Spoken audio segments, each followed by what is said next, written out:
Hey guys, so before I go to bed here, I just want to share something that is hopefully encouraging for you to really delve into the Word of God. The first is something I don't know how many times I've read individual books of the New Testament, reread the New Testament through and through, and I've always heard the story, but I've always missed this one little bit of it. And it's in Mark 4, starting with verse 35. And it's the story of where Jesus is in the boat with the apostles, and the waves are rising, the storm is rising up, and Jesus just comes out and just rebukes the storm, and it stops.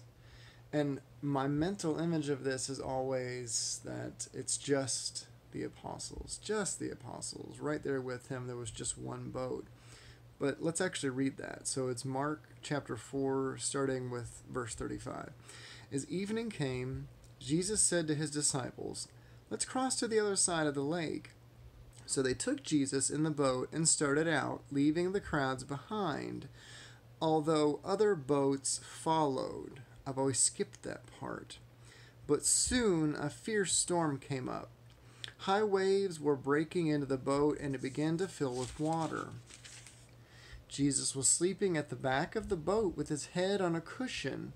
The disciples woke him up, shouting, "Teacher, don't you care that we're going to drown?" When Jesus woke up, he rebuked the wind and said to the waves, "Silence, be still." Suddenly the winds stopped, and there was a great calm. Then he asked them, "Why are you afraid? Do you still have no faith?" The disciples were absolutely terrified. "Who is this man?" they asked each other. "Even the wind and waves obey him." So the way that that many of us often read this Bible is we read it like a book. We just kind of try to speed read through it, kind of get through it quickly so we can say that we've read enough for the day. But that's not the way that this is designed to be understood. These were a lot of times these were letters that were written to address specific issues in the church, or the first four books here, Matthew, Mark, Luke, and John, were the actual gospel of Jesus, with his words in red.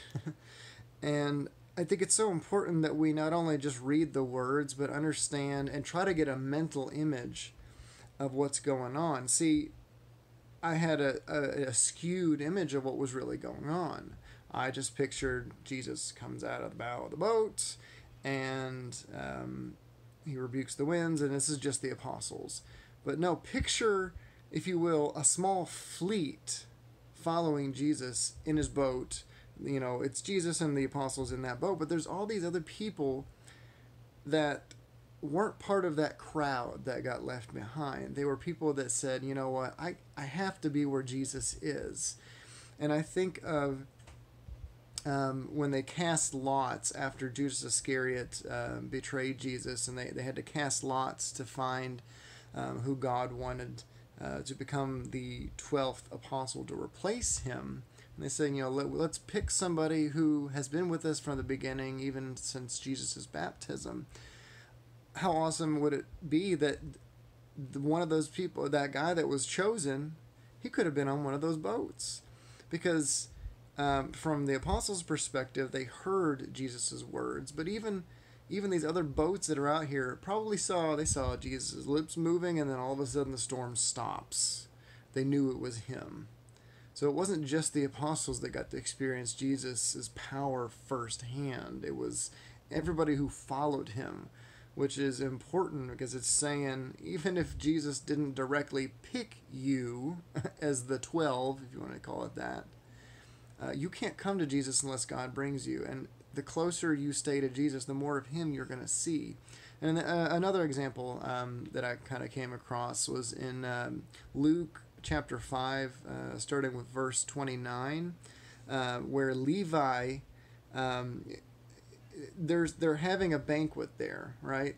And so we see how the Pharisees are judging Jesus, and they're saying, you know, how can you eat with these tax collectors and all this stuff?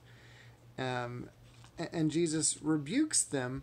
But when you start at the beginning of that, it says, Levi held a great banquet in honor of Jesus. That whole feast was for Jesus. He didn't just happen to be there. He just didn't get invited just nonchalant. No, it was planned for him. It was in his honor. People were there. They were showing up in his honor. And that's just another thing. Jesus just wasn't, it's not just a story about what Jesus did in relation to the Pharisees. It was people were in relation with him. He didn't just go to and from. No, they had a party for Jesus. How awesome is that? Those are just two examples out of probably thousands. What I just want to encourage you to do is really, when you're reading the Bible, use your imagination. Try to picture, when it says Jesus is walking on a path, picture that path. And I believe God will give you clarity to see what you need to see. You need to understand the scriptures not just as words, but as life. And see this as a story unfolding. Because I promise you, when you see Jesus in that light, you'll experience the gospel in a much more real way than just some words on a page. God bless you. Have a good night. See you later.